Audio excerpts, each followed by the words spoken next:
안녕하십니까? 성경의 숲 사사기 6번째 시간입니다. 오늘은 지난주에 이어서 삼손의 이야기를 계속 나누어 보도록 하겠습니다. 지난주에 삼손의 이야기는 그와 관련된 3명의 여인을 중심으로 살피는 것이 좋다, 그렇게 말씀을 드렸습니다.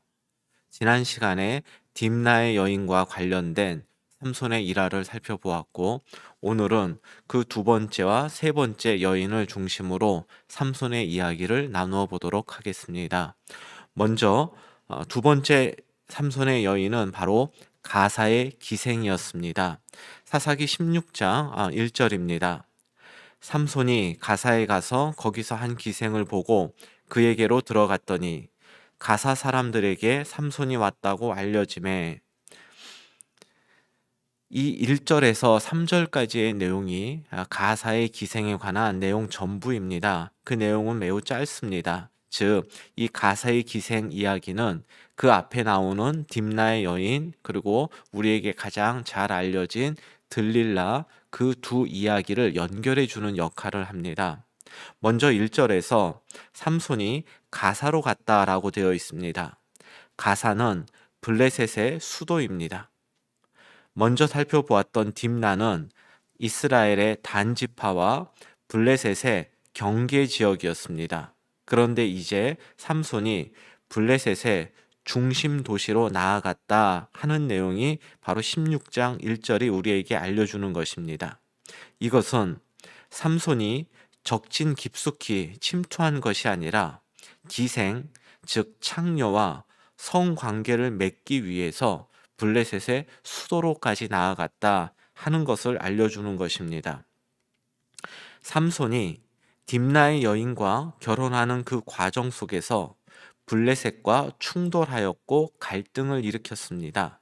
그런데 이 가사의 기생, 이 이야기를 통해서 삼손은 여전히 블레셋의 그 여자들을 좋아하고 있다, 이것을 우리에게 알려줍니다. 이러한 삼손의 행동을 통해서 삼손은 여전히 블레셋의 문화와 그들의 삶을 추종하고 있음을 알 수 있습니다. 16장 2절 말씀을 보도록 하겠습니다. 16장 2절입니다. 가사 사람들에게 삼손이 왔다고 알려짐에 그들이 곧 그를 애워싸고 밤새도록 성문에 매복하고 밤새도록 조용히 하며 이르기를 새벽이 되거든 그를 죽이리라 하였더라. 즉 2절 말씀은 블레셋 사람들이 삼손을 죽이려고 밤새 매복하고 있었다, 이런 내용을 알려줍니다. 즉 삼손과 블레셋 사람들의 그 긴장과 갈등이 계속 지속되고 있더라 하는 것입니다. 이제 3절 말씀입니다. 삼손이 밤중까지 누워 있다가 그 밤중에 일어나 성 문짝들과 두 문선주와 문 빗장을 빼어 가지고 그것을 모두 어깨에 메고 헤브론 앞산 꼭대기로 가니. 3절은 삼손이 문짝들과 문설주 그리고 문빗장을 빼어 그것을 어깨에 메고 헤브론 맞은편 산꼭대로 가져가 그것을 버렸다, 이렇게 우리에게 알려줍니다. 이때 가사에서 헤브론 맞은편 산 꼭대기까지 그 이동 거리는 60km 이상이 됩니다. 즉 3절 말씀은 삼손이 얼마나 힘이 센지를 우리에게 알려줍니다. 또 하나, 이 3절이 우리에게 알려주는 것은 바로 이 헤브론은 유다 지파 소속인데, 유다 지파는 이러한 60km를 문짝들, 문설주, 문빗장을 어깨에 메고 60km 이상을 걸어온 그 삼손의 괴력을 유다 지파 사람들은 직접 보고도 삼손과 함께 블레셋을 물리칠 생각을 하지 않았다, 이것을 우리에게 알려줍니다. 더 정확히 표현한다면 이스라엘 유다 지파 사람들은 블레셋을 물리칠 생각을 하지 못한 것이 아니라 하지 않은 것입니다. 그저 자기들에게 큰 불이익만 없다면 그들의 지배 속에 살아가는 것 문제되지 않는다, 그런 생각을 여전히 하고 있다라는 것을 우리에게 알려줍니다. 이 짧은 가사의 기생과 관련된 이 기사를 통해서 우리는 변하지 않는 세 가지를 보게 됩니다. 그 첫 번째는 바로 삼손입니다. 삼손은 눈에 보기 좋은 대로 육체적 쾌락을 추구하는 행동을 여전히 하고 있다 하는 것입니다. 두 번째로 이스라엘입니다. 블레셋의 지배를 당연한 것으로 여기고 자신들의 문제를 놓고 여전히 하나님에게 기도하지 않는 그들의 모습, 삼손과 이스라엘의 변함없는 모습이었습니다. 여기까지만 보면 삼손이나 이스라엘에 아무런 희망이 보이지 않습니다. 그러나 변하지 않는 것 하나가 더 있기 때문에 우리는 희망을 품고 사사기를 계속 읽어갈 수 있습니다. 그것은 바로 하나님도 변하지 않았다 하는 것입니다. 사사의 사명을 인식하지 못하는 삼손을 통해서 하나님은 여전히 이스라엘의 구원을 이루어 가고 계신다 하는 것입니다. 이 내용들이 앞으로 우리가 확인하게 될 주된 내용이 됩니다. 이제 삼손의 세 번째 여인, 바로 들릴라에 관한 이야기를 살펴보겠습니다. 이 삼손과 들릴라, 가장 우리에게 잘 알려진 내용입니다. 사사기 16장 4절 말씀입니다. 이후에 삼손이 소렉 골짜기에 들릴라라 이름하는 여인을 사랑하매, 삼손이 소렉 골짜기에 들릴라라고 하는 여인을 사랑했다, 이렇게 나옵니다. 이 들릴라가 어디 출신 또 어떤 사람인지는 전혀 나오진 않지만 삼손이 그를 사랑했음은 분명합니다. 5절입니다. 블레셋 사람의 방백들이 그 여인에게로 올라가서 그에게 이르되 삼손을 꾀어서 무엇으로 말미암아 그 큰 힘이 생기는지, 그리고 우리가 어떻게 하면 능히 그를 결박하여 굴복하게 할 수 있는지를 알아보라. 그리하면 우리가 각각 은 1,000개씩을 네게 주리라. 블레셋의 5 방백들은 지도자를 말합니다. 이 5 지도자들이 들릴라에게 삼손의 그 괴력의 근원을 알려주면 한 방백당 은을 1,100개씩 주겠다고 제안을 하였습니다. 그래서 총 은이 5,500개가 되는데, 이는 현재 우리의 연봉을 2천만 원이라고 할 때 약 100억 원에 해당하는 거금입니다. 보통 연봉이 2천보다는 더 많기 때문에 블레셋의 5 방백들이 이 여인에게 약속한 돈은 현재로 100억이 넘는 어마어마한 큰 금액입니다. 이것이 우리에게 알려주는 것은 바로 삼손이 블레셋 전체에 매우 위협적인 인물로 인식되었다 하는 것입니다. 그런데도 안타깝게도 이스라엘은 이 삼손과 함께 블레셋에 대항하려 하지 않고 있다. 이것이 이스라엘의 영적 상태를 우리에게 알려주는 것입니다. 이 들릴라가 그 거금을 차지하기 위해서 집요하게 삼손에게 그 힘의 근원을 묻습니다. 삼손이 3번의 거짓 답변 후에 비로소 자신의 힘의 근원을 알려줍니다. 사사기 16장 17절입니다. 삼손이 진심을 드러내어 그에게 이르되 내 머리 위에는 삭도를 대지 아니하였나니 이는 내가 모태에서부터 하나님의 나실인이 되었음이라. 만일 내 머리가 밀리면 내 힘이 내게서 떠나고 나는 약해져서 다른 사람과 같으리라 하니라. 삼손은 자기의 머리가 밀리면 힘이 떠나고 자기가 약해져서 다른 사람처럼 된다, 이렇게 답하였습니다. 우리가 여기서 하나 성도가 욕망에 사로잡히지 말아야 할 이유를 바로 이곳에서 배우게 됩니다. 우리가 욕망에 사로잡히면 바로 분별력을 잃게 됩니다. 들릴라가 집요하게 힘의 근원을 묻고 있는데 삼손은 단 한 번도 그 들릴라를 의심하지 않고 있습니다. 그리고 그의 힘의 근원이 어디서 나오는지를 그대로 다 알려주기까지 합니다. 이처럼 육체적 욕망, 또는 물질적 욕망, 그 어떤 욕망이라도 우리가 그곳에 사로잡히면 우리는 옳고 그름에 대한 분별력 그리고 사리 판단이 사라지게 됩니다. 이렇게 삼손이 욕망이 사로잡혀 분별력이 사라진 이후 그 결과는 이렇게 나타납니다. 사사기 16장 21절입니다. 블레셋 사람들이 그를 붙잡아 그의 눈을 빼고 끌고 가사에 내려가 노줄로 매고 그에게 옥에서 맷돌을 돌리게 하였더라. 결국 삼손은 블레셋 사람들에게 붙잡히고 눈이 뽑히고 가사로 내려가 옥에서 맷돌을 돌리는 비참한 노예의 처지가 되었습니다.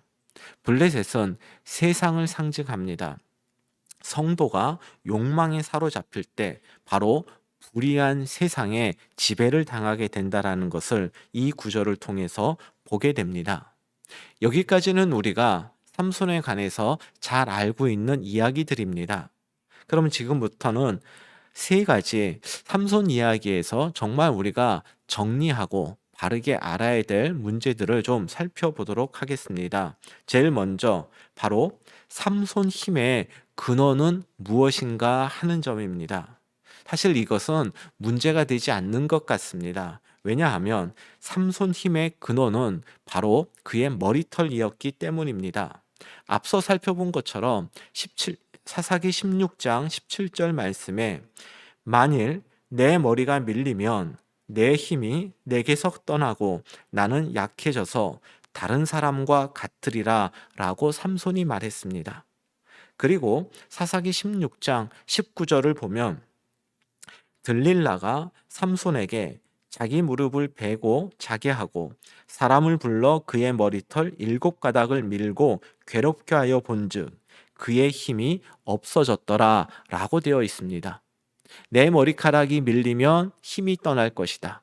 머리카락 7가닥을 밀었더니 정말 힘이 없어졌더라.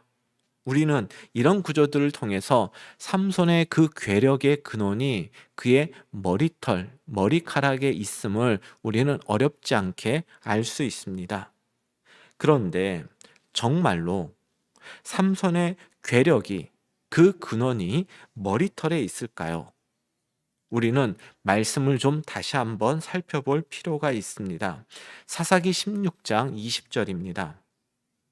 들릴라가 이르되 삼손이요 블레셋 사람이 당신에게 들이닥쳤느니라 하니 삼손이 잠을 깨며 이르기를 내가 전과 같이 나가서 몸을 떨치리라 하였으나 여호와께서 이미 자기를 떠나신 줄을 깨닫지 못하였더라. 삼손은 자기에게서 힘이 떠나 다른 사람과 같이 된 것을 알지 못했다고 합니다. 왜 그것을 알지 못했을까요?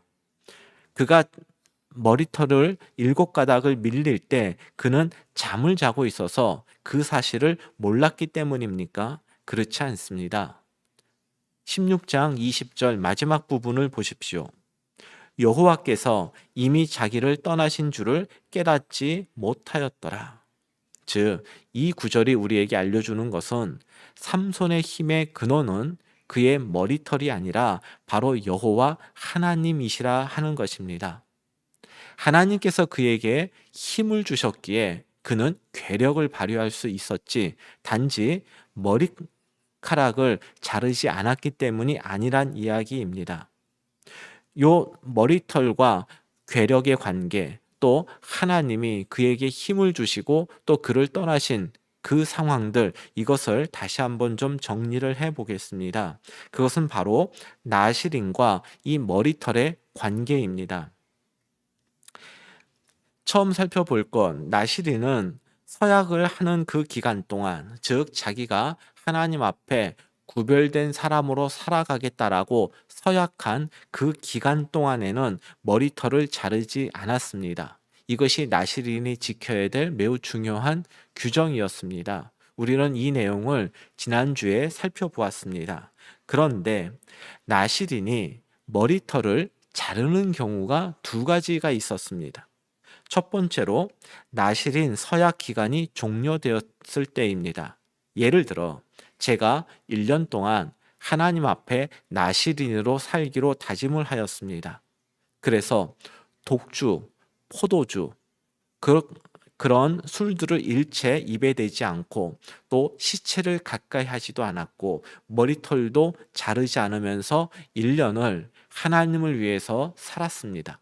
그리고 그 1년 서약한 기간이 종료가 되면 머리카락을 밀고 이제 내가 나신으로서의 서약을 다 지켰다 이렇게 나타내는 것입니다.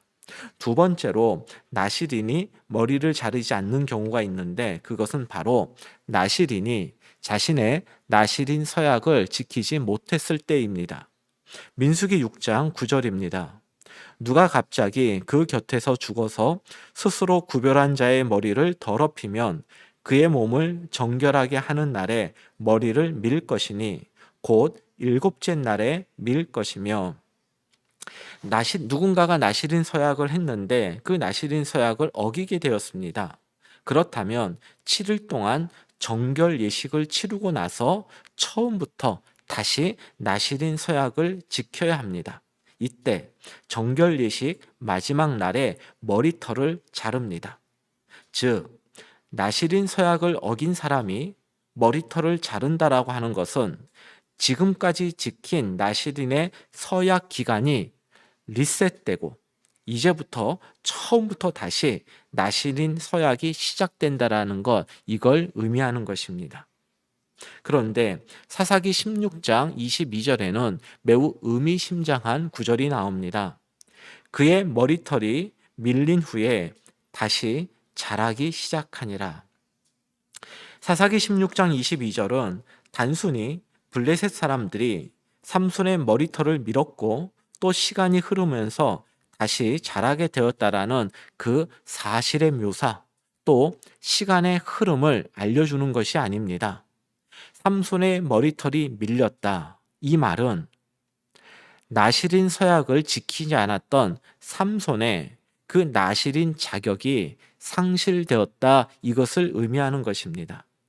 삼손의 머리털이 다시 자라나기 시작하였다. 이 말은 나시린으로서 삼손의 삶이 다시 시작되었다.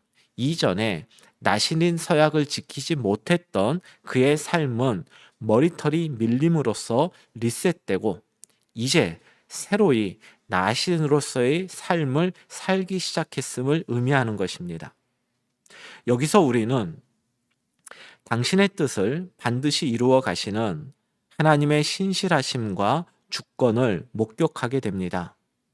나시린은 보통 당사자가 자원하는데 삼손은 하나님에 의해서 나시린이 된 유일한 인물입니다. 하나님은 그런 삼손을 평생 나시린으로 삼겠다고 삼손이 태어나기 전에 벌써 그의 부모에게 말씀하셨습니다. 그런데 삼손은 그런 하나님의 뜻은 외면한 채 자기 눈에 보기 좋은 대로 행했고 또 자신의 힘이 하나님으로부터 나오는 것을 알지도 못하고 자신의 힘만 의지하며 또 자기를 자랑하며 살면서 나시린의 서약을 지키지 않았습니다. 삼손의 머리털이 블레셋 사람들에 의해서 밀렸다라고 하는 것은 그가 나시린 서약을 지키지 못함에 대한 공식적 선언입니다. 그런데 바로 이때 이제 삼손의 머리털이 다시 자라기 시작합니다. 바로 여기가 하나님의 신실하심과 하나님의 주권을 볼 수 있는 지점입니다. 삼손의 괴력이 머리털에서 비롯되었다라고 생각한 블레셋 사람들이 삼손의 머리털이 자라는 것을 과연 지켜만 보았을까요? 절대 그렇지 않았을 것입니다. 그러나 하나님께서는 삼손을 평생 나시린으로 구별하셨고 또 그 뜻을 이루기 위해서 바로 이 블레셋 사람들로부터 삼손의 머리털을 지켜주신 것입니다. 즉, 삼손의 머리털은 자연스럽게 그냥 자라난 것이 아니라 블레셋 사람들로부터 하나님이 삼손의 머리털을 보호해 주셔서 그의 머리털이 자라났으며 이는 곧 하나님께서 삼손을 계속해서 나시린으로 인도하시겠다라고 하는 그 의지의 표명이었던 것입니다. 삼손을 포기하지 않고 다시 나시린의 삶으로 인도하신 그 하나님께서는 우리들에게도 하신 약속을 신실하게 지키실 것입니다. 그렇기 때문에 나시린 서약을 지키지 못한 사람들이 정결 예식을 드리고 또 머리털을 밀고 다시 나시린의 서약을 지켜가는 것처럼 우리들도 믿음의 길에서 벗어났을 때에는 우리 자신을 포기하지 말고 바로 그 자리에서 다시 믿음의 재서약, 재결단을 통해 하나님의 자녀다운 삶으로 우리의 인생의 방향을 돌이킬 수 있어야 합니다. 신실하시고 또 우리 삶을 주관하시는 하나님께서 블레셋 사람들로부터 삼손의 머리털을 다시 자라나게 하신 것처럼 세상의 도전과 유혹 속에서도 바로 우리의 믿음을 지켜주실 것입니다.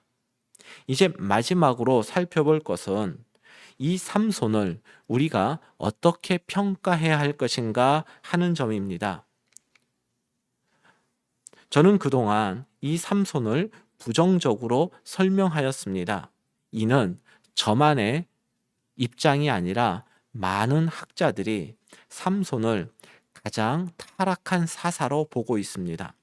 삼손은 사사로서의 사명을 외면했고 자기 눈에 보기 좋은 대로 또 육체적 욕망을 따라 행동했으며 그는 매우 감정적이고 폭력적인 사람이었습니다. 일부의 학자들은 삼손을 가리켜 섹스 중독자라고까지 표현하였습니다. 자신의 힘으로 하나님을 높이기보다는 자신을 높이는 교만한 사람이었고 나시린의 규정 역시 가볍게 여기던 사람이 바로 삼손이었습니다. 그래서 학자들은 삼손을 사사 가운데 가장 타락한 사사라고 평했고 그의 타락함은 곧 이스라엘의 영적 상태를 나타내 주는 것으로 보았습니다. 이 삼손 이야기에서 가장 인상 깊은 장면은 아마도 삼손의 최후의 모습일 것입니다. 블레셋 사람들에게 붙잡혀 두 눈이 뽑히고 옥에서 맷돌을 돌리는 노예로 전락한 삼손. 블레셋 사람들이 자신들이 섬기는 신 다곤 신전에서 큰 제사를 드릴 때 이 삼손을 불러 제주를 부리게 하였습니다. 그 신전으로 불려 나온 삼손은 하나님께 이렇게 기도하였습니다. 사사기 16장 28절입니다. 삼손이 여호와께 부르짖어 이르되 주 여호와여 구하옵나니 나를 생각하옵소서. 하나님이여 구하옵나니 이번만 나를 강하게 하사 나의 두 눈을 뺀 블레셋 사람에게 원수를 단번에 갚게 하옵소서.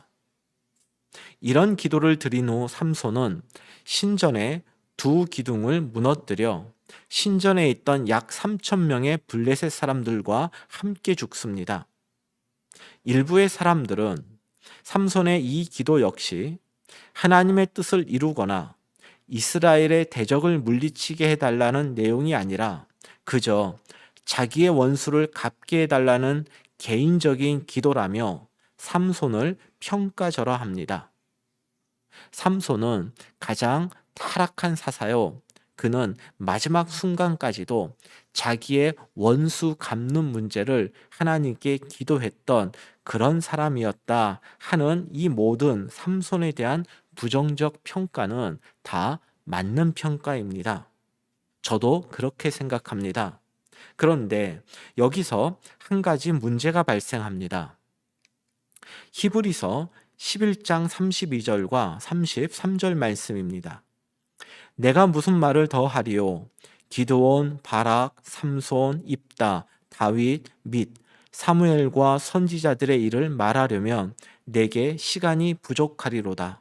그들은 믿음으로 나라들을 이기기도 하며 의를 행하기도 하며 약속을 받기도 하며 사자들의 입을 막기도 하며. 여러분이 잘 아시다시피 히브리서 11장에는 믿음의 사람들이 소개되어 있는데 바로 여기에 삼손이 포함되어 있습니다. 우리가 볼 때 삼손은 사사 가운데 가장 타락한 사사요. 죽을 때까지도 사사로서의 사명을 외면한 사람인데 성경은 그런 삼손을 믿음의 사람이라고 평가합니다. 성경의 평가와 우리의 평가가 다르다면 우리는 기꺼이 성경의 평가를 따라야 함이 마땅한데 이 삼손에 대해서는 여전히 그 부정적 평가를 거두어 드리기가 쉽지 않습니다.